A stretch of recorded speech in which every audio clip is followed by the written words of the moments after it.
Attention all passengers! On this episode of the Xbox Passport, we are taking a deep dive into the 2023 Xbox Showcase. I was there! Buckle your seatbelts, we are about to take off.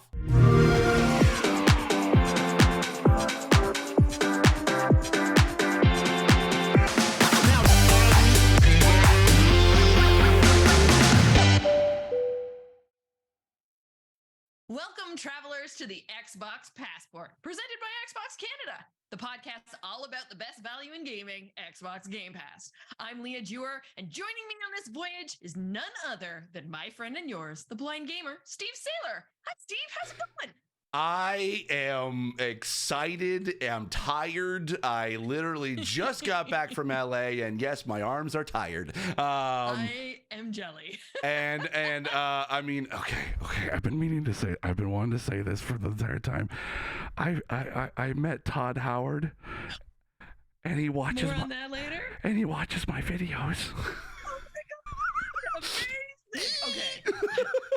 Okay. I have to get through the rest of the intro. Okay, yeah. So, a little bit of housekeeping before we get into the thick of this episode. If you missed any of our previous episodes, you can go catch up on them by listening to them on all excellent podcasting platforms. Or you can watch the video, like this one, on Steve's YouTube channel. We've got episodes all about Redfall with Parasily, Minecraft Legends, learned all about accessibility with Tara Volker, and we had an episode with our friend Naomi Kyle. So you can listen to and watch them as well.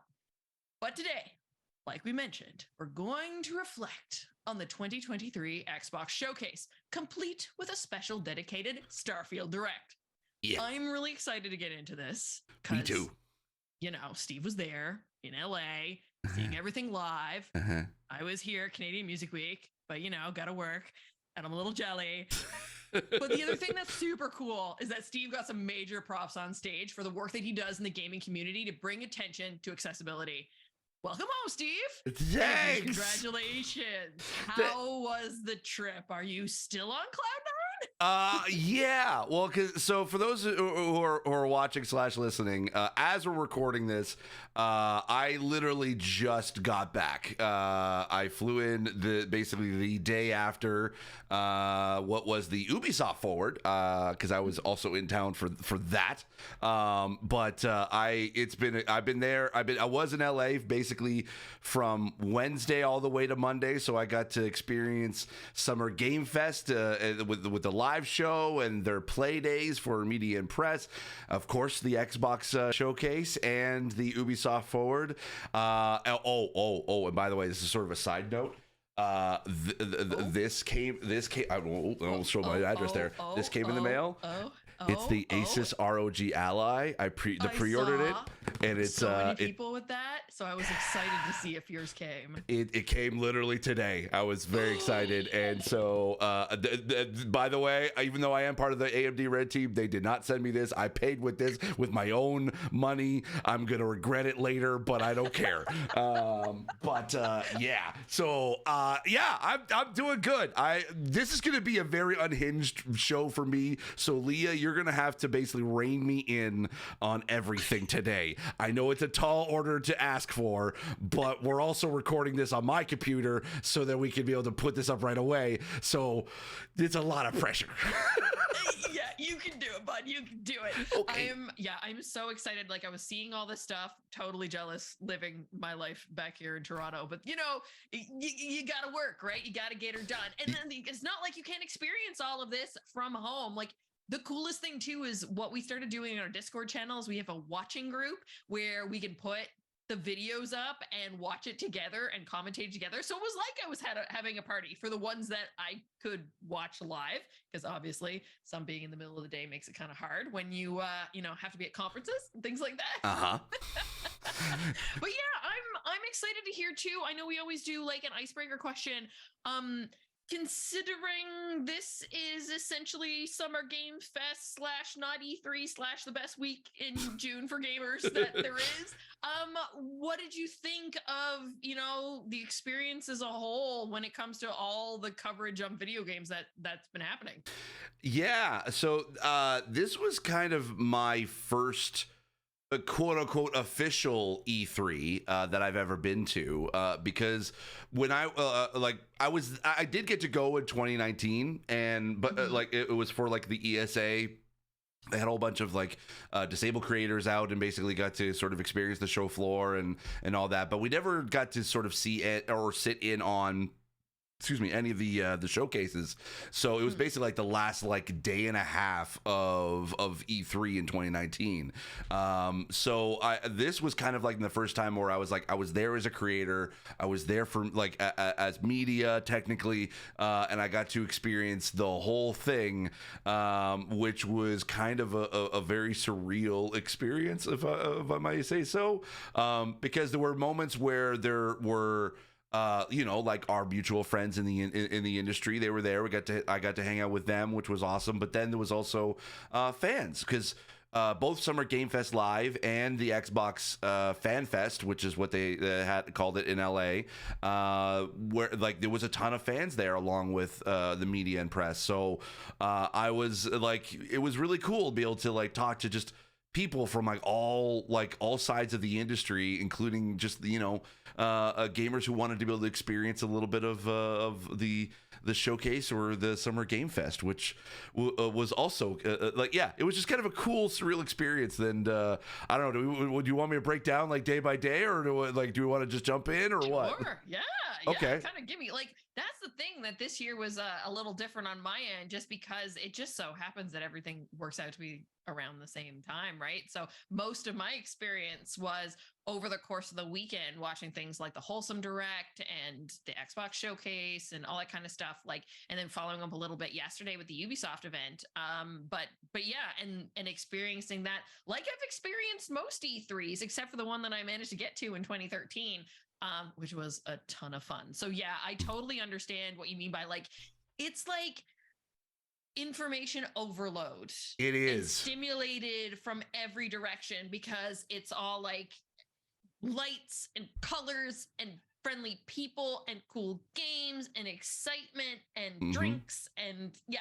So like it's fantastic. So like I was totally like living vicariously through you this weekend. So yeah, I was living vicariously through myself too. Like it was this was You're like, yeah.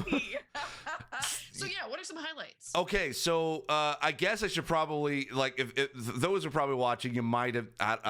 Did you watch any of the Summer Game Fest live? Not live. I kind of watched it on fast forward because it happened because it was Thursday, right? Sure.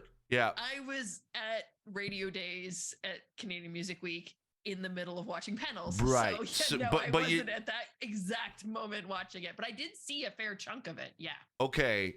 Did you happen to catch a little something or a little someone in the crowd? Oh yeah, dude! Everybody, my Discord blew up.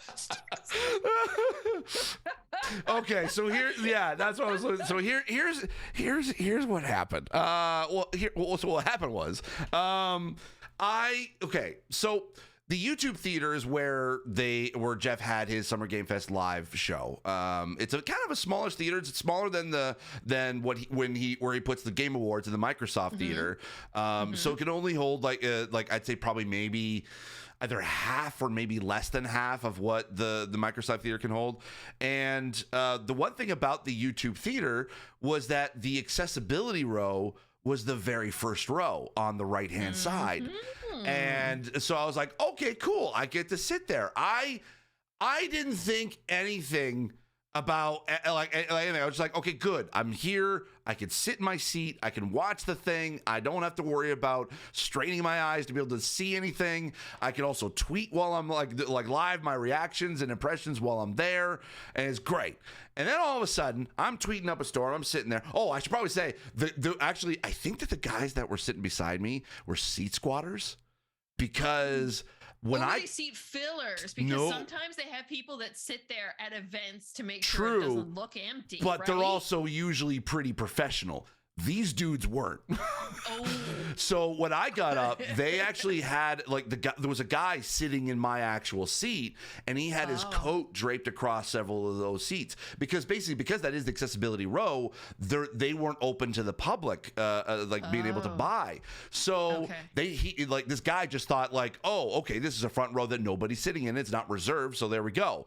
And so they were desperately trying to be able to get on camera. Every time the camera basically kind of showed up, they were doing this. They were waving their arms back and forth, and they were just really trying. So I'm sitting there. I'm like, okay, fine. These dudes are whatever. So I'm just basically just tweeting or whatever. Then all of a sudden I get a couple of pings from friends, and someone sends me a screenshot of me on screen. And it was basically me, just my face right in my phone. And I was like, oh man, I don't want that to be the whole time. So I just okay, fine. So I kind of, anytime that I could see that the camera was on that on stage in my direction, which was several times, which again, I didn't think was going to happen. Basically, I was just okay, I'm going to look and sit and professional to make it seem as if I'm not with these dudes over here that are trying to get on camera. So I'm just going to sit. And then, of course, as well, the spotlight that was on stage was literally kind of pointed right at me. So if you knew who I was, even if you didn't know who I was, you'd probably say, who's that blonde dude that's just sitting right in the center of everything? So then I kept getting pinged every time that I popped up on screens. That was the only time I ever knew that I actually showed up. And then I was in a Discord with some of the accessibility folks, and they were like, Steve, just give us a wave or something. So I was like, oh, okay. So I was thinking, I don't want to do a wave because that's what these guys are doing. So I basically give I don't know if you saw it or you caught it, but I did one of these. It was it's the ASL sign for I love you, and I was just like, that too, yeah. So I did that. I was like, okay, my accessibility friends will get it, and actually some other people actually got it too, which was pretty great. Fantastic. Yeah. So that was my only. These events, though, the same thing kind of happened at the Game Awards earlier in the year. It's not Where's Waldo anymore. It's Spot the Steve. Yeah. So that's the thing. I also found this out a couple weeks ago.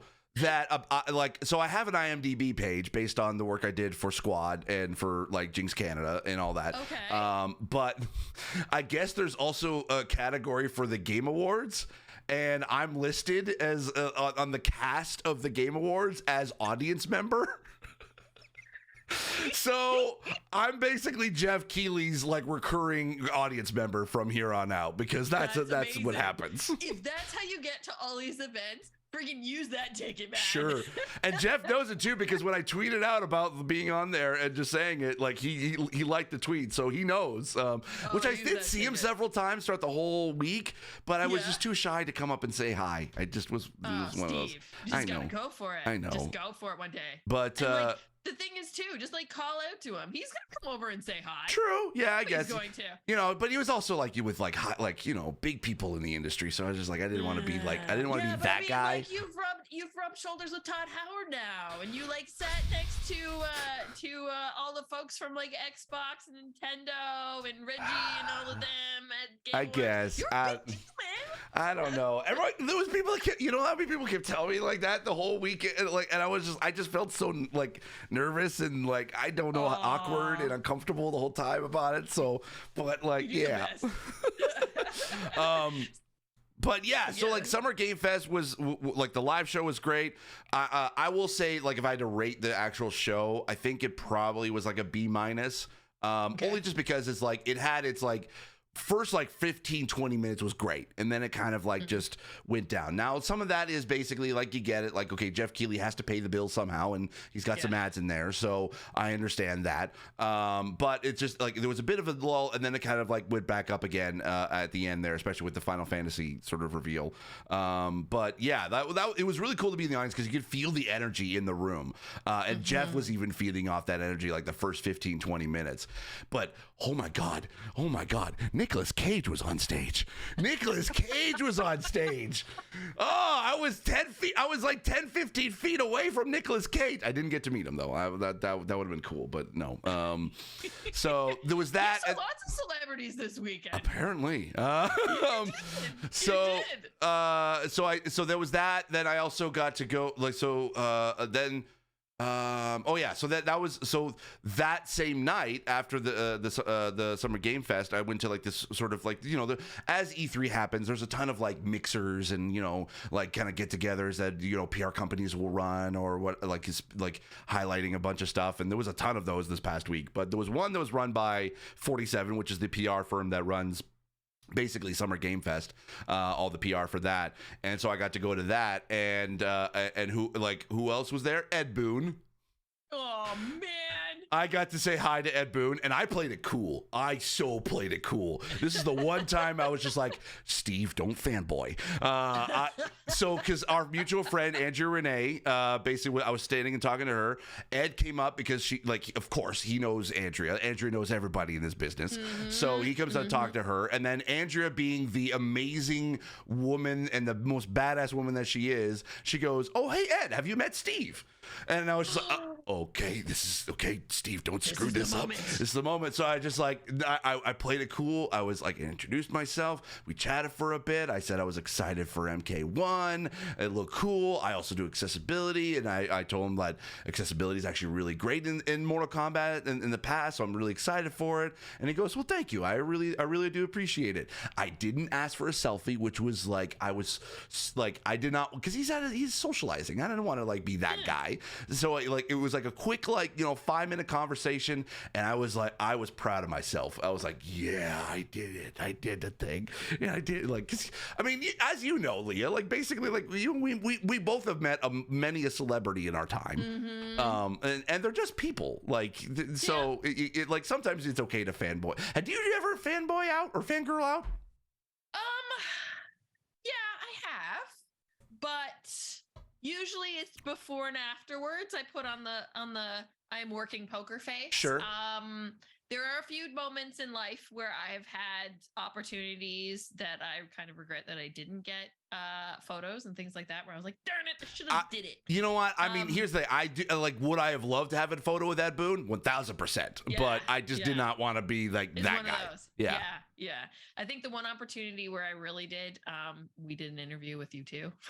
And I wasn't filming it, but there was a little bit of a running joke because we were waiting around for a while, and they were laughing at me. I don't know what we were talking about, but something about me being a newfie. And Bono walks in, and that we're all laughing. He's like, "What's the joke?" And I'm like, they're laughing at me because I'm a newfie and so on and so forth." He's like, "Well, you know, we Irish and newfies have a lot in common." I'm like, we do. Yeah, you do. We do. Yeah. And then you bonded with Bono. Wait, hold up. Oh, there's more. After the interview was done, because it was just audio, I was there opping the board. And then after it was done, they did some photos, and Bono's like, "Come over, get a photo." He kissed me on the forehead. Have you cleaned that forehead since?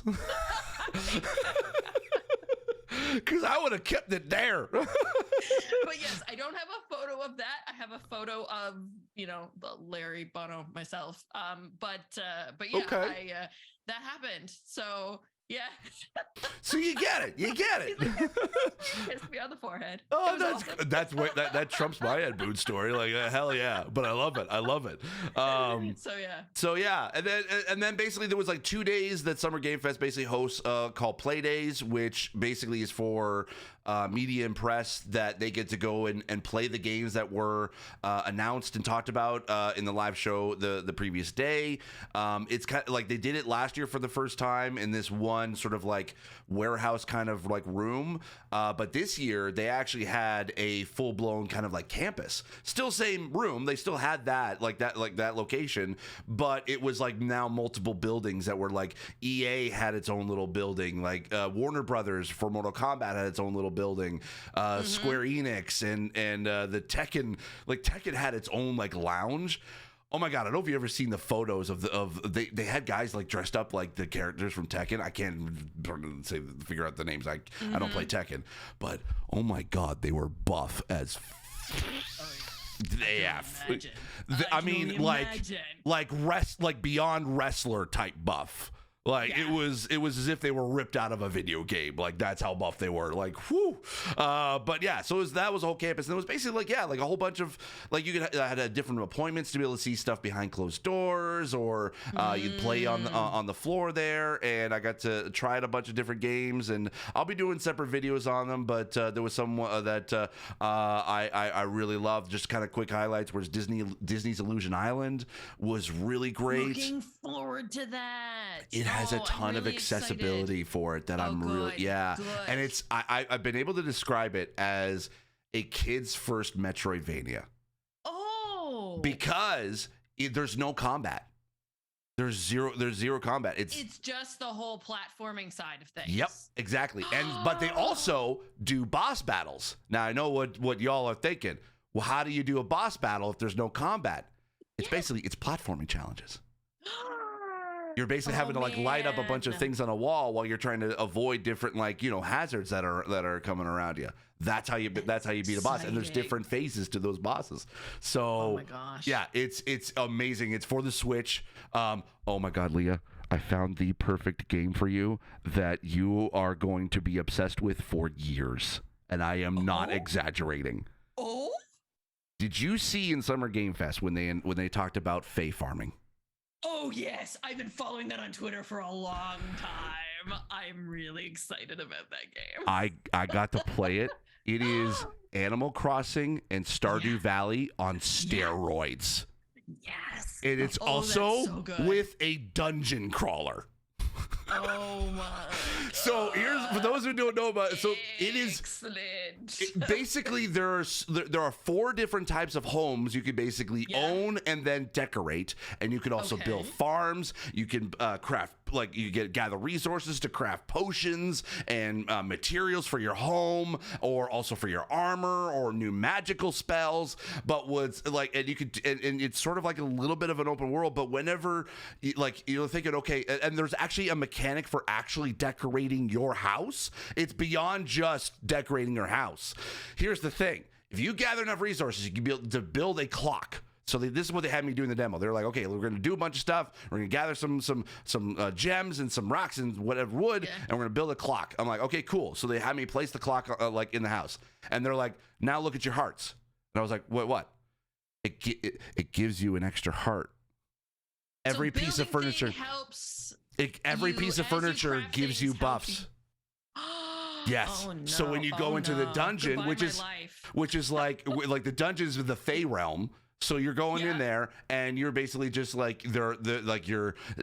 enemies you can attack. They give you XP and resources. There's also rocks you can be able to farm. There's stuff you can be able to gather in there, and that's what. And you bring those back to basically do it all over again. Build out your farm or build up your house. You could decorate literally anything. You can customize your character at any given time. Like you just go up to a mirror, and you could literally change your entire character as is, and it's just. It's surprising again of how it makes me like how it's like playable on the Switch. It's on the Switch, and it's like I don't get it. There's systems upon systems. It is insane the amount of detail of the things you can do in this game. This is gonna be wild. Yeah, it's coming to PC too. So I've been following this game for a while on Twitter because that's usually where I'll hear about some side of anything, and I've got all this stuff. And it's actually funny because I was talking about a podcast the other day. I follow so many indie games and stuff on Twitter that I'll follow it and be like, oh, it's not coming out till later, and then all of a sudden, boop, a game is released. Do you know what I mean? I'm like, oh yay! Yeah. And I saw that they had talked about this. It's coming so soon, September 8th. Yep. My God. Yep. Oh my God. You're gonna love this. Starfield Farm. Both have crafting and life simulation mechanics. What am I going to do? And let's not even get into the city skylines. Yes, there is that too. Oh my God, yeah. Because here's the thing too, he won't see me. Yeah, here's the thing, at Summer Game Fest Live, actually that got a pretty decent audio interaction when Jeff mentioned, and here's a cozy game, which I was like, love it. It is 100% a cozy game, but there's so much to do. You could take it at your own pace. There's no real rush to it. I mean, I think the only sort of like high intensity stuff to do is when you're in the Fey realm and you're basically gathering resources and basically taking down enemies with like magic spells with your magic wand and stuff. Like that's basically it. So it's yeah. I love that. I love how like this cozy game, like these types of games are really like they're mainstream now. They weren't for a long time. Like you would talk about like, oh, that's like a geeky girly game, you know, that kind of thing. No, these are like really fun experiences that like ease your weary mind because they're so soothing and fun, and you just get so much pleasure out of managing this stuff. Like I love it. I'm so happy. And you know, like we're seeing stuff that's similar come out of Xbox as well, right? So like there's it's becoming so much more prolific. I'm stoked. Super stoked. Yeah. And excited that you got to see it, because that's the thing too. You don't often know until someone actually gets hands-on with these things how deep they are, right? Yes. You can promise a lot of things and then not deliver, right? So that makes me really excited. Yeah. It's good. Thinking of me. Of course. I was like, as I was playing, I'm like, oh my God, this is such a Leah ass game. I just need to like I was so looking forward to be able to tell you about it. And it's because it was just 100% your game.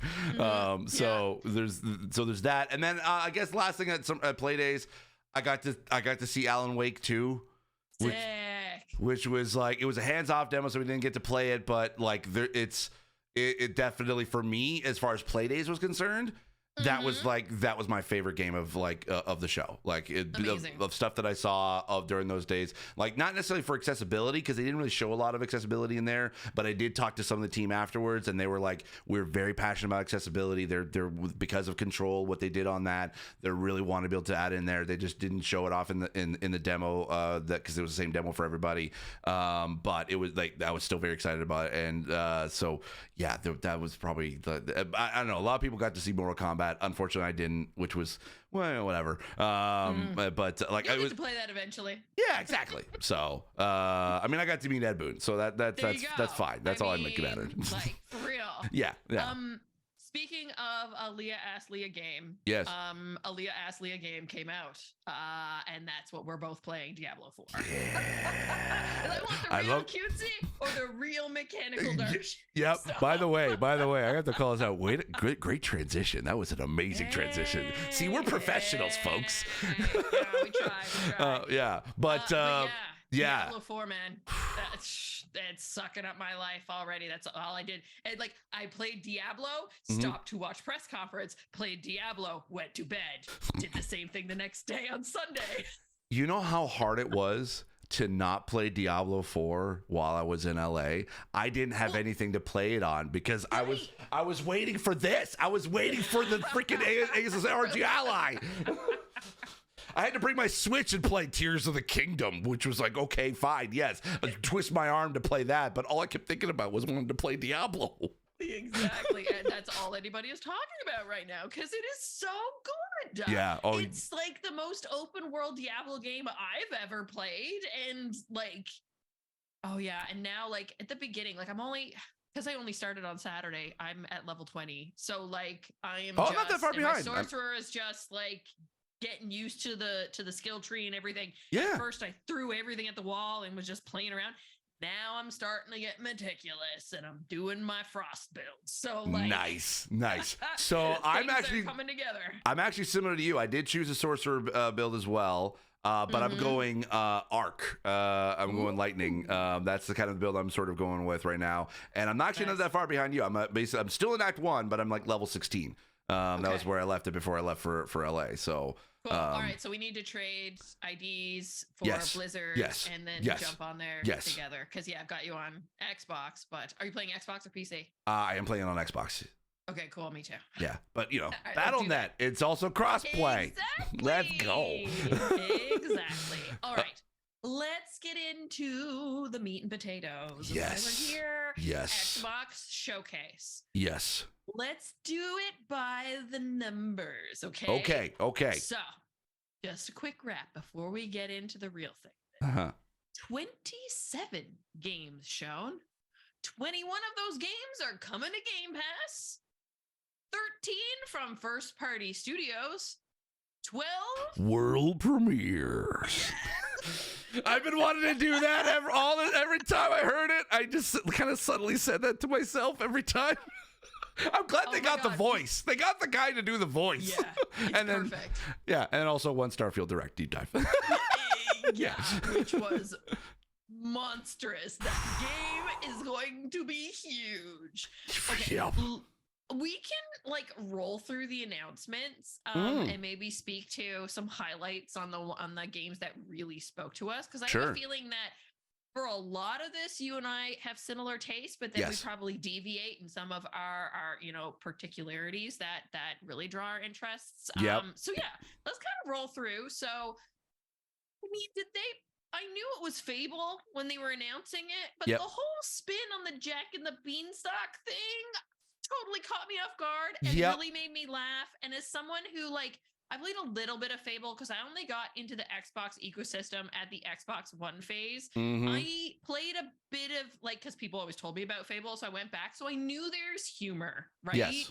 But that was good. Yeah. So I'm a big fan of Richard Iotti from the IT crowd, Moss from the IT crowd, and seeing him pop up on screen, I was like, I knew immediately it was Fable. Because it was just there's no way in hell that they basically would have him on any other game unless it was some sort of surprise announcement, which could have been possibly. But I was like, no, this has got to be Fable. Now I did find out a little thing.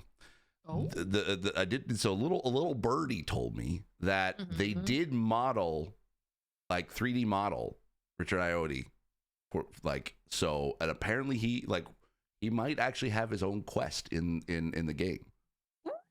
They didn't say anything more than that. They didn't say how much or how little or how much he's in it, but just him being in the commercial, it wasn't just the commercial from what I'd heard. Yeah, I would think that, we've learned our lesson, or companies have learned their lesson, and we have too, taking, presentations and trailers and things with a grain of salt, know, and the times where I say it's not actual gameplay and all that kind of stuff, or in-engine and all that kind of jazz. If they're going to put something that much to the forefront in a presentation to kick off the show, he's got to be involved, and there has to be a big giant that we have to go and climb up the beanstalk and go and, fight him of some sorts. There's got to be. So, I mean, playing with that mechanic is going to be really interesting. And that's stuff we can do now with these newer consoles. And I believe, is that what engine is it in? That's the thing. As far as I know, I don't know if there has been anything announced yet. I mean, it is rare, or no, it's Playground. So it's it's Playground. It could be proprietary. Okay. Maybe. I mean, it could. Yeah, I don't know. And I actually did look it up. So apparently, according to a videogamer.com, I don't know how relevant this is, but apparently Rich Iotti may be playing a baddie in the game. Ooh. I can see that. Yeah. I mean, when you think of the Jack and the Giant Beanstalk theme, the story and everything, true. Yeah. The giant's not your friend. That is also true. Yeah, you might be right. So anyway, yeah. But yeah, I don't know what engine it is, but it does it look great. Fantastic. And I'll talk about the being at the fan fest a little bit later. But basically, when that hit in the showcase, the audience went nuts. It was the crowd was wild. Amazing. Yeah. This is gonna be great. Take their time, make the game, make it awesome. Yep. We'll wait. Yep. We will definitely wait for Fable. Next game that announced, this one I was really stoked about once I found out who the developer was too. So South of Midnight. Yes. Like a claymation or wood carving magical existence in the South, and done by Compulsion Games out of Montreal. So another Canadian. We Happy Few and the other Contrast as well. So we even brought them up when we talked about the games being when we did the Canadian episode too. Yeah. This looks. I was totally in once that guitar started playing. I'm like, this is so my jam, and it was I love the vibe and the that it was going for, and I guess I can't remember the name or if they gave the name for the hero, but it's just she's just such a badass in that. I was like, yes, I want to know what is happening in this world what is going on? Why is the dude playing the guitar like a half skeleton, half zombie dude? Like, I need to know bigger? more. He looks kind of He looks, like a bit of a giant seems to be the theme so far. But yeah, I'm so in for that. How did you feel when you started to see Ubisoft's Star Wars game Outlaws? Like, what was the vibe in the room? Did you even feel your feet? Were you just there, just being like, I can't even right now because this just that awesome. Was one of the biggest like hyped pop moments for the crowd because once we saw the Lucasfilm logo. And then when we saw the massive logo, like it would be massive, we were like, we knew it was Star Wars, yeah. And then just seeing the trailer of it, I was like, oh my god, it's basically Cal Kestis, but with like as a bounty hunter. And I'm like, yes, give me all of this. And so, a side tangent. I actually got to see a bunch of gameplay of that from the Ubisoft Forward event. Now, granted, it was the same gameplay that they showed during the Ubi Forward event. So you're not missing much specifically. If you go back into the Ubi Forward, you can watch that whole thing. Pretty much, it's exactly how we saw it. But they did go into a little bit more of an explanation of certain things. It is open world. But they didn't really go into detail as far as like if it's open world on many planets or just a few or whatever. But because there's space travel and there's also like travel on like in a city or on a planet, basically it's a brand new moon that's new to Star Wars. It hasn't been discovered before. That's basically that. Like that's kind of seems to be kind of the main hub ish. But it is set between the year of Empire Strikes Back and Return of the Jedi. Oh, okay. So it's basically the Empire still has its iron rule, but it's a bit unease because after the battle of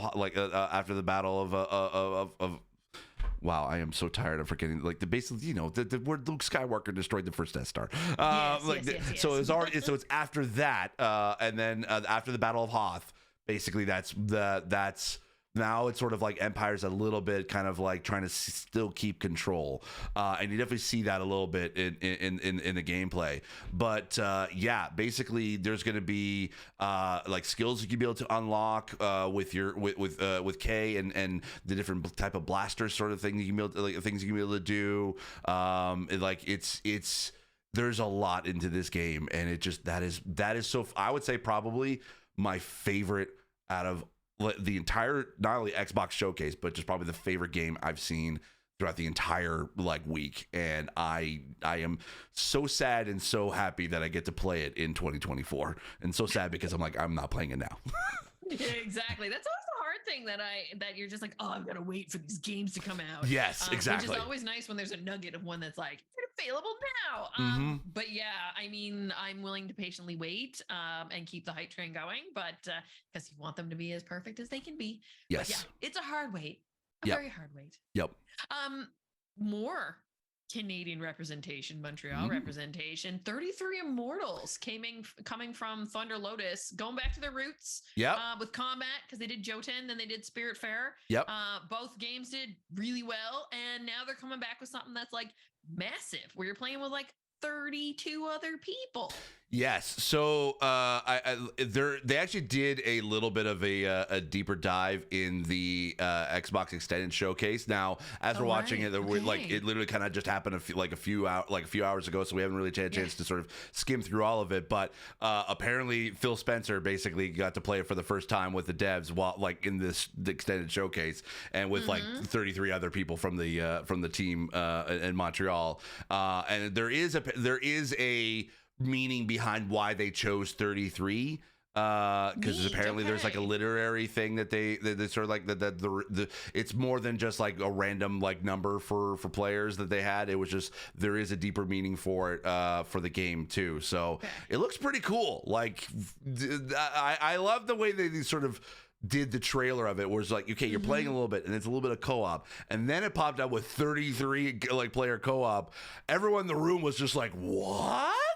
And then we see on screen, it's like it just looks insane and intense, and I'm like, oh, yeah, I'm in. Yeah, that's going to be a lot of fun to play with others. Yes. Yes. Then we got Payday 3, which is coming to PC on September 21st. Mhm. Not really my thing, but I know Payday is a very popular franchise. Yes. Yeah. I never really did play the previous ones either, but from the folks I did talk to that were there, that were Payday fans, they were excited. It's more Payday. That's kind of what they want. So that's what they want. Yeah. This next one probably would have been another 1-2 punch if it hadn't accidentally leaked by their own team. Yeah. Atlas is doing a remake of Persona 3 called Persona 3 Reloaded. I'm excited about this because big fan of Persona 5. Was thinking about going back and playing the other 3 and 4 since they were added to Game Pass. Yep. But I'm going to wait because this one's coming early 2024, and I'm pretty stoked about that. And a little teaser for later. It's not like I'm not going to have Persona to play. I know, exactly. What was funny too was actually, so when that got leaked, which I'm like, I feel so bad for the social team at Atlas like that. Yeah, that sucks. It breaks my heart. But what was funny was because it got leaked that day, the same mixer where I got to meet Ed Boon, friend of the show, Brittany Brombacher from What's Good Games, was at the same mixer, and she didn't know that the Persona had leaked. And so we, like, both Paris and I, we were talking to her, and she immediately pulled up her phone just to be able to find the video. So I got to watch her reaction of her seeing Persona 3, the trailer, and she was just like, in all Brittany form, was like, I need this in my veins right now. She was freaking out. It was so, I wanted to secretly kind of like record it, but I was like, nah, that would be kind of rude. I mean, you record it, give it to her, and say, you can post it if you True, want. yeah. Oh man, damn it, I should have done that. C'est la vie. Yeah. Avowed was next. We got a estimated date early and coming in 2024. I'm really excited about this one because it's got all the things that I like in an RPG. So yeah. Really excited about that one too. Getting to finally see more of it. So yeah, I mean, Obsidian is like the kings and queens of RPGs. So it's good. And they also did talk about it in the extended as well. I also did find out that it is more on the size of like an Outer Worlds, and like cool. With like open sort of interconnected worlds, instead of just one large one. So so it's going to be a little bit short. It's not going to be a massive, huge world, but there is a little bit kind of like very much an RPG, but with like dueling pistols. You can actually have like dual wield pistols, which is kind of cool. Yeah. Look, so not every game has to be massive. True. I enjoy contained experiences edited to the way that they should be. Exactly. And that's what they want to do for Avowed. Perfect. Exactly. That's like, I would love more games like that, because as game development is starting to kind of become a little bit more intense, and it takes a lot longer to be able to make games that are of the caliber that we see today. I like the more shorter games, like the tighter, best experience, like the best you can be able to put in, be super tight with the story and super tight with the gameplay, like make those more of those experiences. That means we can be able to play more of those games. And then every once in a while, like, okay, we'll play like something like a Diablo or like a Tears of the Kingdom or whichever. Like, so like, or like a Starfield, which we'll talk about in a minute. Yeah. The game that's going to take up our whole winter. Yep. Sea of Thieves. Yes. I was thinking of you when I saw this with the joint venture with the Monkey Island characters as well. So like the Legend of Monkey Island as part of Sea of Thieves looks pretty awesome as well. Yeah, I mean, it's the second collab with Rare with Disney. They did the Pirates of the Caribbean sort of crossover, and now we get to see Monkey Island, which is great because it's part of LucasArts film or LucasArts games back in the day.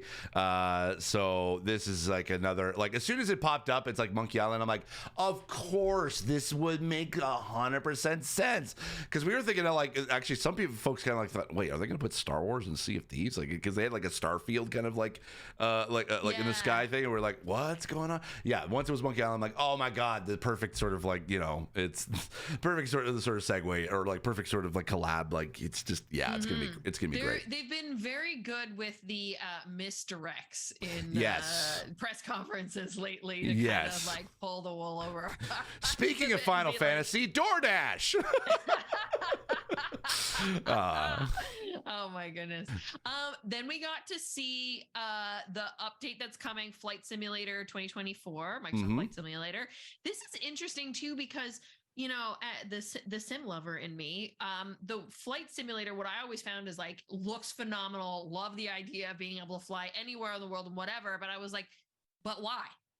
And now they're giving me the why, because they're giving me a job to do. And they've thought of like everything under the sun that you could do flying. Anything from a rescue mission in a helicopter to putting out forest fires with like water, or fertilizing crops, or some other kind of mechanic mission where you're flying people from A to B. Like, yeah, you fly like private jets all the way up to 747s, and like you're the pilot of the whole thing. Yeah, and then of course they announced the collaboration with Dune, and they have the I can't pronounce the name of the thing, but the ship from Dune, the latest movie. They put that in there, and also part of the showcase extended. Our again friend of the show, Paris Lily, got to go over to fly over to Budapest and basically check out the actual ship from the movie Dune, and got to sit in it and talk about it for Flight Sim 2024, which supposedly it's its own mission. Like they actually will train you as a pilot on how to fly that, and then it's the Dune world. It's Araxis. Is that how you pronounce it? I can't remember. Again, I'm like on few hours of sleep. But it's there's a whole world that basically you're flying around, and you're kind of like you're doing different sort of missions and stuff with that ship. So the fact it's a brand new game with the same flight sim that we know and love, and then now we actually have like an RPG, basically we can role play as like actual pilots and have like jobs and stuff. That's really cool. Yeah, it's these things where it's like, how do you take this phenomenal simulation system and extend it to have a life beyond the initial part of it? And this is how you innovate. This is how you bring something new to the table. So I mean, like, I had played my entry bit into Flight Simulator when the game came out, but then after that moved on to the next thing. This is how you get me back, right? Yep, this is how you get me back. 1000%. Senua's Saga Hellblade 2 is now coming in 2024. We got to see a phenomenal trailer for that as well. I have not played the original Hellblade. Neither have I, but it's been on my list for a while, and every time I see any new clip of Senua's Saga, like I'm just like, every time I see it, I'm like, I gotta keep playing. I gotta play the first Hellblade. I need to play it so that I could be able to play Hellblade 2. And it was really trippy because I don't know how it played on video, because I haven't gone back and actually watched the trailer on my PC or on my phone. But in the room, when you're hearing all the different voices in Senua's head, there was some full-on 3D audio surround sound in the room. It was you're in the trippy. Right theater for it, right? Well, it wasn't. They have it. It wasn't the Microsoft Theater. No, it was a place called the Nova, which is in the Grammy Museum, which I guess is kind of That's probably set for proper sound. Yes, probably, Museum, but right? It was crystal clear. It just, you could hear it all around you. It's it was creepy, but just beautifully mesmerizing at the same time. I was listening to the Xbox, the Xcast, the Kind of Funny guys, earlier in the day talk about it. One of the guys mentioned ray tracing audio. Yes. I don't know if that's a legit. Is that a real thing? I had heard that too, kind of passed around. I couldn't confirm whether that was something that was just sort of a buzzword that media folks kind of come up with to sort of talk about it, or if that was something that was coming up from the team itself. But yeah, ray tracing audio kind of sounds about right, because technically ray tracing is more, it's how things react to where a light source is. So it like light bounces off different types of objects and clothing and people in different ways. So with ray tracing audio, similar thing, but for audio, like how does an object sort of reverberate sound? And it's like from where in 3D space is that sound coming from? So that makes sense based on what we heard, because yeah, it sounds like it's going to be good. Yeah. Speaking of Brittany, yeah, she put out a tweet about this next game, being very excited that now she has a character she can cosplay, which I giggled a lot at for the Like a Dragon Infinite Wealth trailer, where Ichiban wakes up naked in the middle of what I think is a Hawaiian beach and doesn't understand it. Yep. The girl character did look a lot like Brittany. It did, just a little bit, and then like I just like, so like if you go look up Brittany Brombacher, she's I want to say blonde geek nerd. Is it blonde nerd? Sorry, blonde nerd on Twitter. But there's basically her tweet says, "Finally a cosplay I can do. Blonde chick who sees Ichi's meat stick." What a funny trailer. I love it. That was great. I need to get more into these Like a Dragon games and the Yakuza games. I feel like it has the humor that I appreciate. Yeah, I did play a little bit of Like a Dragon when it came out on when the Xbox Series X launched. That was one of the games that was given to review, and I liked what I played. I just wasn't really fully able to get into it, but I think I now need to reach out to some folks and be like, hey, what is the lore about this? What I need to know. And maybe Brittany, because she helped me out with Resident Evil. So, and she's great at that. She gave me did I ever tell you when I was reviewing Resident Evil 3, I never played any of the Resident Evil games before. So I emailed Brittany and I was just like, hey, what do I need to know about this game? She sent this very long email about just the lore of Resident Evil up to that point and what I would be experiencing. And she's like, I'm so sorry for just bombarding you with all this info. And I was like, this is the info that I needed. It was great. So everybody needs a friend like that. Yeah. So I may need to do that for to ask hey Brittany, what's the Yakuza series? Fallout 76 is now on Game Pass. Yeah, then they announced the Atlantic City expansion that's going to be coming next year, which is really cool. They did announce that there is going to be actually this month in the Showcase Extended. They did talk about that there is going to be a new expansion called I think it's Over the Blue Moon or something about Blue Moon. Seems like it has a werewolves kind of vibe to it. So ooh, okay. Yeah. So that's coming up basically. I think June 20th. I think I saw was the date. Forgive me again. I'm flying on several hours, only a few hours sleep, but that's coming. Adrenaline here, folks. Exactly. And so there's that, and then Atlantic City coming next year. So we all kind of were excited. Funny enough, in the audience, we were all kind of excited because we saw Bethesda, we saw that it was Fallout, and then when we saw the Vault 76, we're like, oh, it just immediately the energy kind of died a little bit. Yeah, it's too bad because I know the folks that are still playing that game freaking love that game. They wouldn't be making more if people weren't playing that game. Exactly. So and they've done a lot of work on it. It's just tough to get people to jump back in. Exactly. This next game looks beautiful, but I have no idea what it is. It's called Kitsu. I can't pronounce it. Kunitsugami Path of the Goddess. It's there you go. Hack and slash coming from Capcom. I had to think hard about that. I'm lucky enough I can say English words, let alone Japanese words or Chinese. I think that was a Japanese word. So yeah, this one looks interesting, and gorgeous. I don't know what it is, but not a clue. Me in the visuals. Yeah, not a clue. I have no idea what it's about, what it's what it's supposed to be doing. I guess we'll have to wait to find out more. That's my opinion on it. One I know is going to be a lot of fun is Forza Motorsport, which we now have a date for. It's October 10th, and that game looks beautiful. Yep, 10 days before Spider-Man, which is going to be hard. I can't even think about fall right now. I can't even think about the fall. I thought the summer was bad. No, the fall's gotten worse. I'm going to have to time map myself again. Yep. Elder Scrolls Online Necrom expansion got another trailer. Mhm. I believe that one's pretty soon coming too. We also saw some Overwatch 2.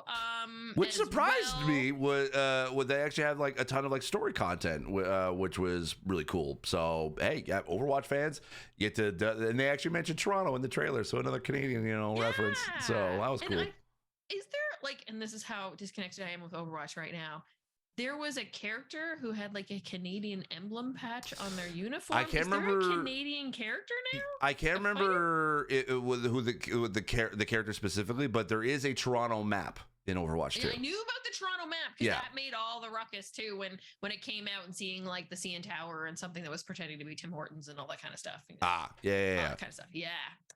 This one I am very excited about and kind of alluded to earlier, Persona 5 Tactica. So Persona 5 universe with all the characters, looks like there's some new ones too in a XCOM-esque like game. Yeah. So this has got my name written all over it. And it's like soon too, November 17th. Yeah, I don't know if I would ever have time to be able to get into a Persona game between now and then, but who knows? I may just go fall down a rabbit hole, or I don't know, insert some reference to the Persona hole here. But we'll see. You know what? I admire people who love the Persona series. I should get into it. I think I have decided. I think out of the 3 that are out, at least on Xbox, I think I probably would start with 5 because it seems to be that's the one that seems to be the most modern one and people seem to really like a lot. So I think that probably might be the one I would jump into. I would say start there too, especially since 3 Reloaded is coming. And right. Yeah, it's interesting too how they handle the Persona series because they do like a big game, like the big one, and then they have all these spin-offs, right? So that's what Persona 5 Tactica is like in the same universe with same characters and all that kind of stuff, and they like take you on another adventure. So it's like, though the mechanics of the game's changing, obviously, you're still within a world that is similar, like us playing Minecraft Legends, right? Yes. I feel like I'm getting back to something that I'm familiar with a twist. So I'm pretty stoked about that. Next, Don't Nod is making this climbing puzzle game called Jazant, if I'm pronouncing that properly. Oh yeah, that was really when we had trouble trying to figure out how to pronounce too. I thought it was just not. I don't know. Jazant, maybe. Jazant, maybe. Maybe that's a Canadian and me aunt, not aunt. I don't know. True. But it looks cool. Like if you want to be able to climb like you can in Tears of the Kingdom, but without losing stamina. Yeah, there you go. But solving puzzles at the same time. Yeah. This one I was really intrigued by too, because how often do you see a game set on an oil rig? The Chinese Room is doing a game called Still Wakes the Deep, and it's an oil rig horror game. See, that sounds like, to me, that sounds like the perfect opening to a horror movie, because what would be more horrific than being on something that like is gonna attack you and you have nowhere else to go because you're in the middle of the ocean? That's terrifying. So and those contraptions, yes, big edifices, the big machine, they're huge. I've seen them in where my parents' house is, kind of overlooks the bay in Newfoundland. You can see Bell Island, and sometimes they bring oil rigs in to do work on them, so they're closer to shore. So I've seen some of them. They're massive. Yes. Right? Yes. So, oh man, that is going to be freaking terrifying. This game I actually thought was going to be something else until we started really digging into it. This is Dungeons of Hinterberg. It's a cel-shaded adventure game coming next year. And I actually thought at first when we were seeing it, I'm like, is this more Hi-Fi Rush? Because it had like vibes of that until I started noticing about the whole adventure game mechanic side of it. So, this looks pretty neat too. Yeah, I was. It was kind of like something that piqued my interest. I was like, oh, okay, that might be something I just, would just sort of pick up and be like, okay, I might play as a mobile. Like it's kind of like I have this sort of category in my brain of games that I'll play this on mobile instead of like just on my console itself. So that might be one of those. I did know that there were some folks that did get to play that one at the Xbox showcase, like afterwards. I didn't get a chance to play it myself, but stay tuned to. I know Paris got to play it, so he might talk about it on Xcast on a future Xcast about it. So stay tuned for that. Our sister show over at the Kind of Funny. So. Yeah. Keanu Reeves came out and got to speak and get us all hyped again about Cyberpunk 2077, Phantom Liberty, the DLC that is coming September 26th. So Idris Elba is in that one, so that one's going to be a time. Yep, and also I did get to play it. That was part of Play Days, Nice. which is really cool. Now, so there is a video I did post up on Twitter if you saw it, and this is again like I am like here's the thing, chat. Like the thing about this show, the Xbox Passport would not exist for us if it wasn't for Cyberpunk. Because initially the two of us were going to do a show about Cyberpunk 2077, and in a way, I guess maybe it was kind of good that we didn't in a sense because it did lead us to this. But that was something that we were both very, very excited for. So I was very excited to be able to play it, and what I did play, I did enjoy. The only reason why, and I kind of thought about it because I was embarrassed because I did I kept dying a bunch, and they had to kind of help me to get through the demo just so I can be able to meet Idris Elba, the character, which was he has a really cool introduction. I won't spoil it for you, but like all I'll just say is that all of a sudden you're kind of just sitting down. If you're sitting down, and you just kind of get this like voice in your ear of just like of Idris Elba talking to you, and it's like, oh, that's creepy, but it's also like sexy at the same time. But I will say like probably when I do play it, I will be playing it in more my speed instead of like the only quick hour and a half that I had with it. But it was really cool. They did revise the UI a little bit. Unfortunately, no accessibility was added in for this update, but I did talk to a developer there, and they are going to be doing some really deep dives into the UX itself, so they can be able to do some more accessibility. But with the Cyberpunk kind of like the cadence that they've been doing updates, that probably won't be for a while just yet. But yeah. Although I will say this too, Leah, I have a surprise for you. Do you? I like surprises. Of course, CD Projekt Red makes like some of the best merch ever. Yes, they do. So I was able to snag you the official Cyberpunk art book. Oh God, you're awesome! Yeah, and it's like fantastic. Oh, that's so nice. Thank you. Yeah. So next time I see you, I'll actually let me see if I can find another like cool. Oh yeah, here we go. Here's like art of Jackie Wells. Love it. Yeah, I need to get back into that game now. Now they've done so many updates and stuff. It is time to do it again. I still have it installed on my Xbox. Same. Yeah. I have it installed on my Xbox. I have it installed on my PC back here. Like it is like I even installed it on my Steam Deck once, and it's probably going to be installed in my Asus ROG Ally too. It's everywhere. Cyberpunk is taking over. So yeah, I will make sure to get this to you. Like it's yeah. So speaking of PCs, the reason why I need to get a new PC this fall is City Skylines 2 because that game looks phenomenal. It does. Wait. We got the date, October 24th, and my gaming PC is just too old. Fair. I mean, I get it. It is time. I built it in 2016. It is time.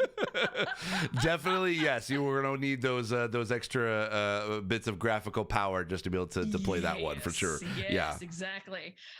Because I need more from the makers of Persona, this new RPG, Metaphor Refantasio, looks really awesome as well. Atlas was everywhere. Atlas was like, yeah, and they definitely had a huge presence at Xbox, which was really cool to see because now like we're really seeing like Xbox's relationship with Japanese studios like really starting to pay off and really cool ways. And so it's because like Xbox hadn't really was able to kind of have a good footprint in Japan for the longest time, and so now we're seeing that, and the fact that like they have Kojima on one end.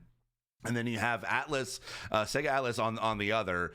It's like the fact that like they were able to pull that off with basically just within the past year or so. I mean, obviously, probably could have been like a lot longer earlier than that. But I mean, it's like we're seeing that labor pay off, and yeah, good on them. And hey, Persona fans are going to be enjoying it because it's the creators of Persona that are making Metaphor. So it looks really cool. We've got Towerborn, which is a co-op game from the folks who made the Banner Saga series. Yeah, it kind of had like I don't know, it had like a board game kind of vibe, like a Settlers of Catan kind of thing, which was interesting. That's exactly what vibe I was getting from it too. Yeah. So hexagons, octagons, I'm not sure. No, it looks cool. Multigonal, polygonal. Yeah, sure. Land, yeah. I know this one you were talking about it earlier because you thought it was pretty cool too. Was Clockwork Revolution? Yes. Which looks like it's really gonna play with the mechanic of time. Yes. So like I mean it has that like BioShock vibe, but with like time travel mechanics, which I'm all in. Like, and this is from the folks at In Exile. We been kind of wondering what they were going to be doing for like or what they've been working on for the longest time, and now we get to see it, and I think that like now we see where all that time has been spent, and it's making it into basically steampunk BioShock with time travel, and I'm all in. And then of course the pièce de résistance was the Starfield Direct. Yeah, an hour's worth. Yeah. That game is going to be so big. Yes. And you're going to be able to do anything. Like just one facet of that game is like a game's worth of content. Yeah. You know what I mean? Yeah. Holy smokes. It makes me wonder how big is that download file going to be? Like, are we talking like now in the hundreds of gigs, or are we I need to go buy a hard drive for my Xbox. Apparently, which they're now cheaper, and Western Digital has a set now. So yeah, or buy that new. If you got a Series S, maybe you need to upgrade to that 1 terabyte one that they announced. That's true. Yep, the all black one. All black one. I want that one now. It looks cool. For my bedroom, so I can make bed. But yeah, I mean, they already had me sold on it before. Sure. The game looks better. UI is so snappy. I love this aesthetic that they've turned a phrase they've come up with called NASA punk. Yeah, that was a phrase that kept getting passed around. I was like, yes, that is the ultimate way to describe this. Sci-fi is either looks like it belongs in the 70s or is like super high tech, futuristic. Yeah, right?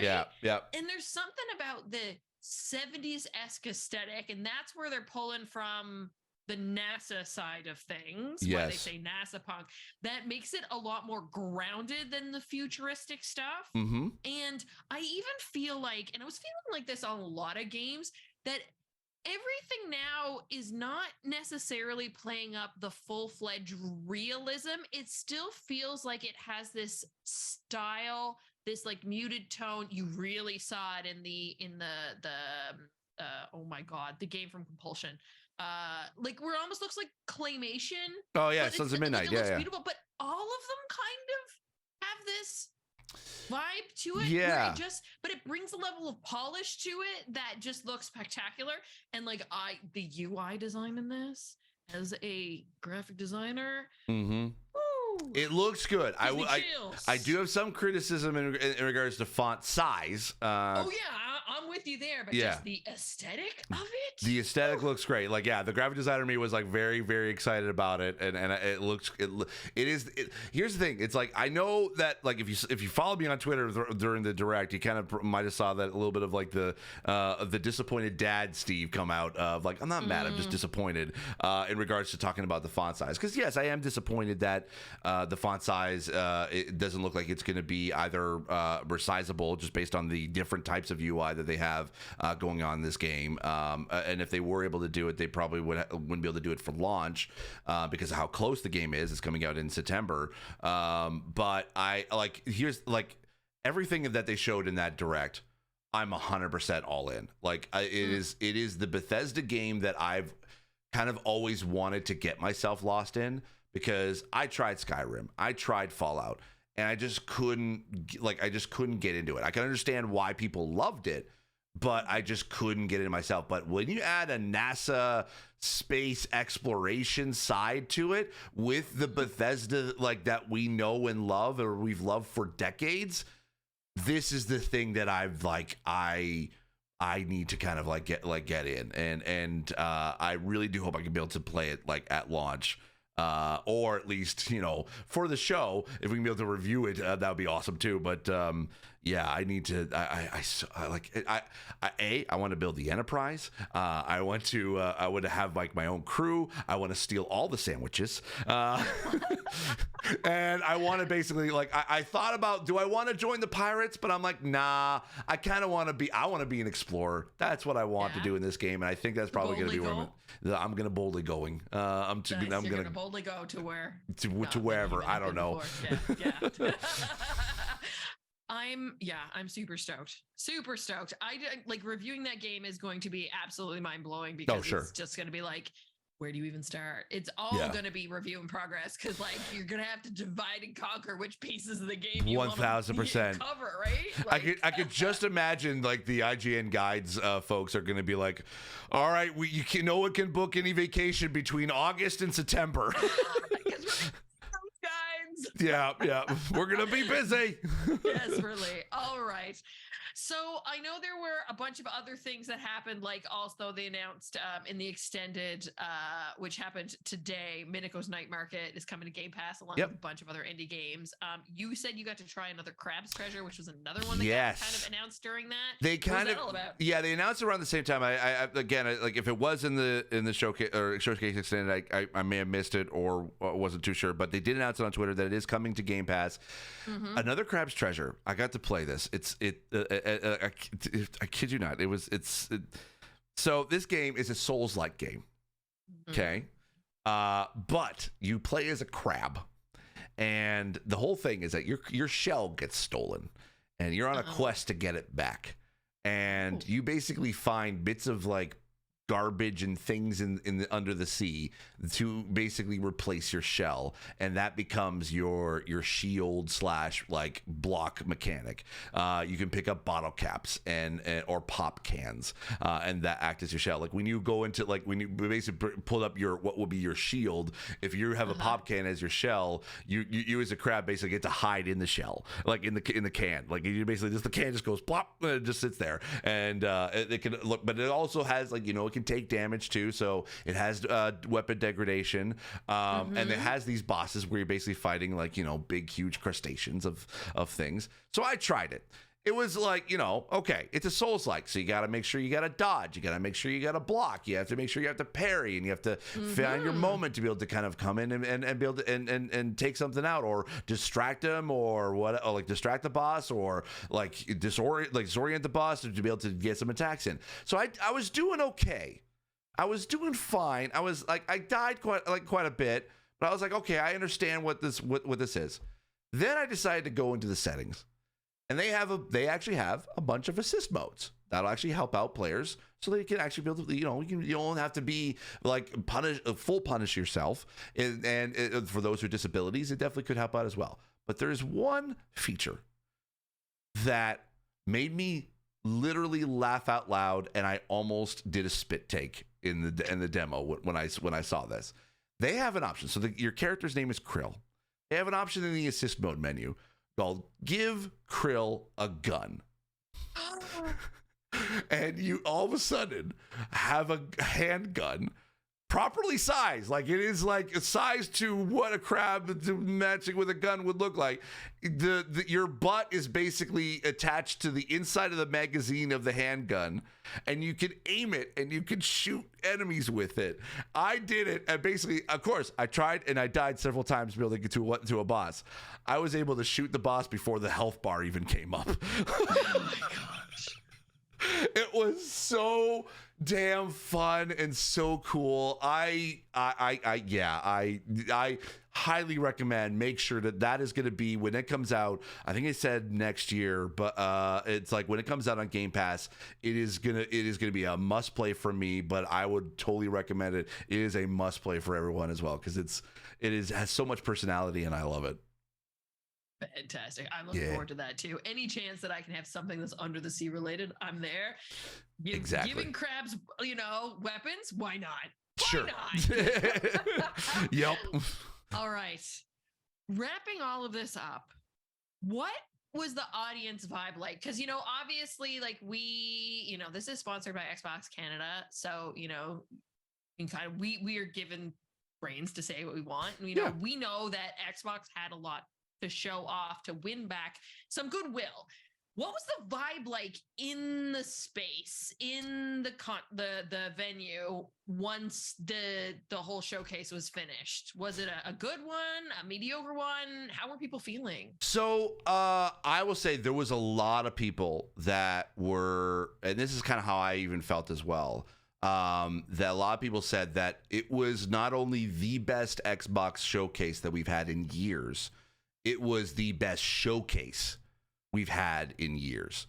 I like if we had to give it a scale, I'd 100% go with the Kind of Funny scale. It's like it was a 5 out of 5. Like it was, it gave everything that we wanted. We wanted to know what Xbox first party studios were working on. We got to see that. A majority of the games that we saw had a release date or at least a release window, even if it did just say 20 and 24. So we're definitely going to be getting a lot of those games that they announced very, very soon. And it was very well paced. It might have, some people may say they kind of like dipped a little bit in the middle there, but it definitely kept that energy up, and the crowd definitely felt it too.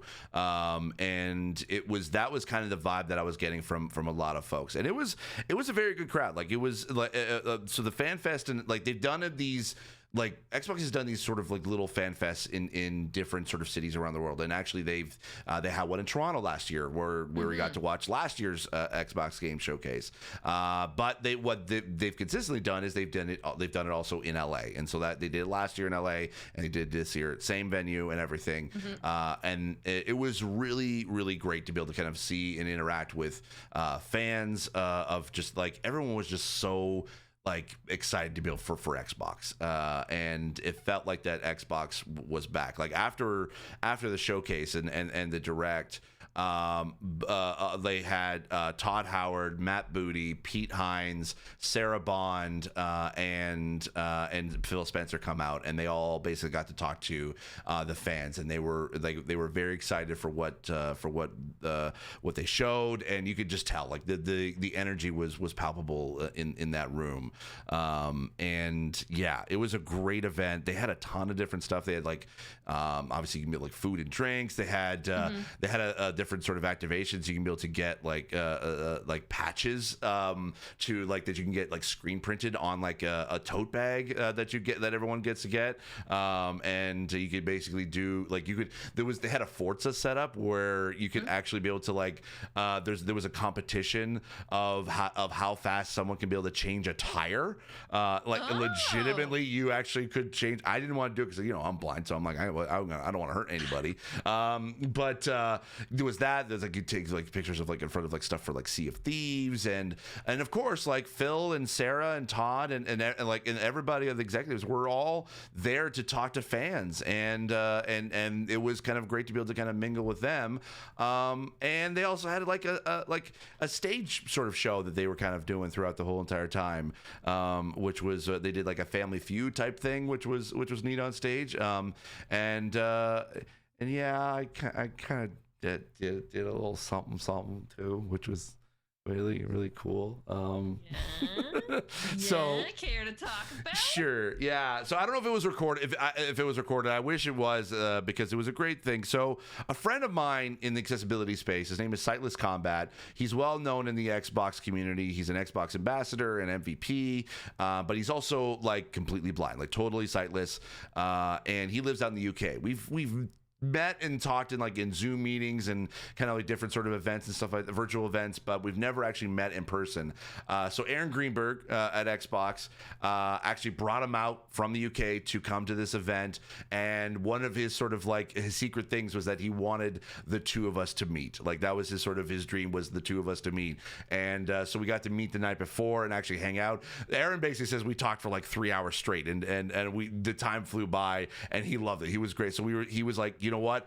He does this show at the Fan Fest called Greenie and Friends, and he usually goes up on stage. He kind of brings out some folks to kind of talk about stuff about they're talking about Xbox. That's where he, last year I think this I might be conflating the two events, but Sarah Bond last year brought out her dad, and she got to talk about like how her dad basically got her into video games and stuff like that. But this year, Aaron brought out myself and Sightless on stage to talk about accessibility and blind accessibility, and it was really cool. I just decided I'd probably put this up as the thumbnail of you can see the pictures of us on stage, and yeah, it was a really, really fun event. I thank Xbox for having me be a part of all the stuff that they had going on throughout the whole weekend, and it was definitely a cool vibe. And I hope hopefully next year, like knock on wood, if we're still doing this show next year, Leah, both you and I, we have to go out to the next one, because I'll just have to get out of CMW. Yeah, which sucks because it happens always at the same time. Oh my gosh. Oh well, someone else can handle that. Yeah, no, I gotta get there. I've been jonesing since 2013 when I was out for E3 when they announced the Xbox One and the PS4 and all that jazz, which was wild. Yeah. But yeah, from afar too, I think those of us watching online felt the exact same vibes you guys were in the audience. The conference, I know how difficult it is to put together any kind of presentation, any kind of event, concert, especially when there's so many moving pieces. I've helped do Jingle Ball Norths and iHeartRadio Fan Fest and all that kind of stuff. It's not easy to do any of that. Oh, right? totally. They were approving, actually. Like, it was funny. I was talking to some of the social team at Xbox. Yeah. They were still like approving assets like the day before. It was so many moving parts. Guaranteed. And for it to come out as so seamless and the nothing outstayed its welcome. Mm-hmm. The order of games announced, there was no real lulls. I know some people may have said depending on interest, but I felt like nothing really outstayed its welcome. Having Sarah come up on stage, having Keanu come up on stage and talk a bit, then, I feel like it didn't. I just wanted to know game, and then later dig in deeper. And especially with Starfield, I knew we were going to dig in deeper. That's what we were set up for. Yeah. And I feel like that's the perfect way to run one of these, because you keep it outside of the Starfield Direct. It was essentially an hour, maybe 55 minutes, which is perfect to watch and then to go back, re-look at the things that really drew you in, and then figure out, okay, when are they going to talk about this more so I can learn more? Yes. And that's what they did today.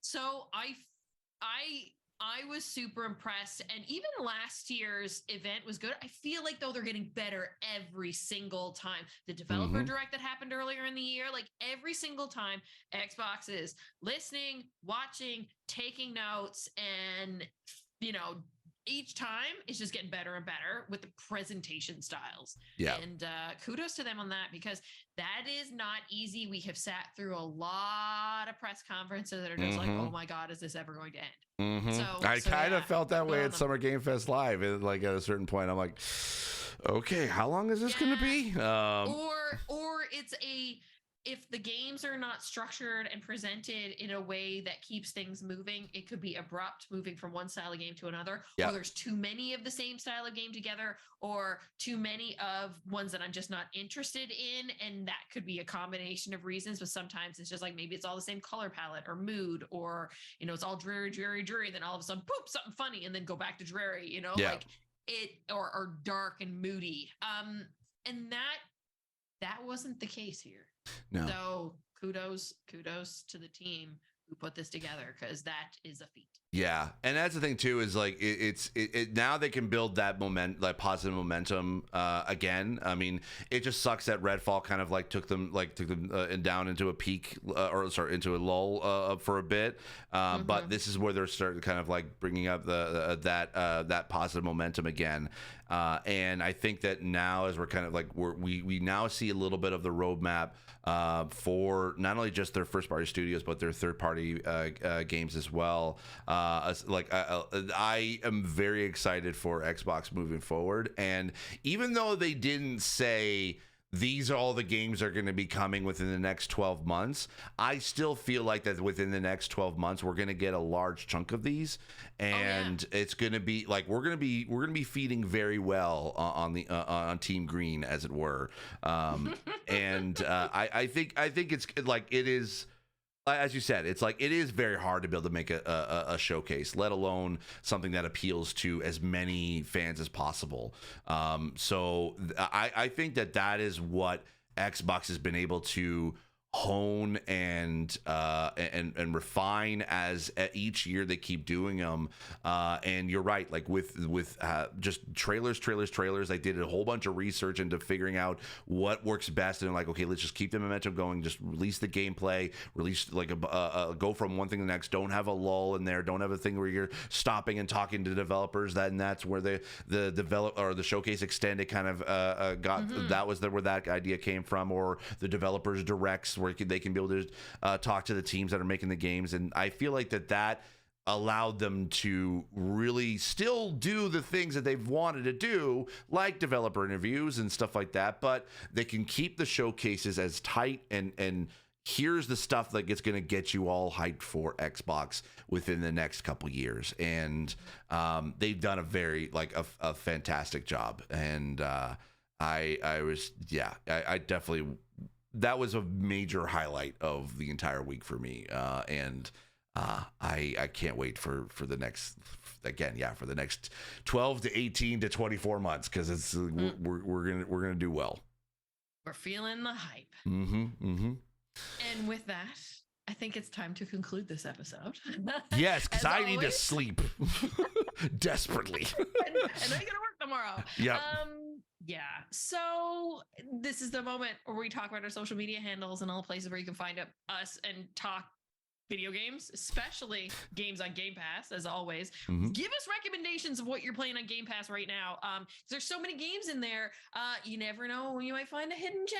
So I am Leah, you are on most social media platforms. Steve is at Steve Saylor on most social media platforms. And then for listening to more of this podcast, you can subscribe. We're available on where all excellent podcasts are found, as well as going to watch this on Steve's YouTube channel at Steve Saylor for the video version.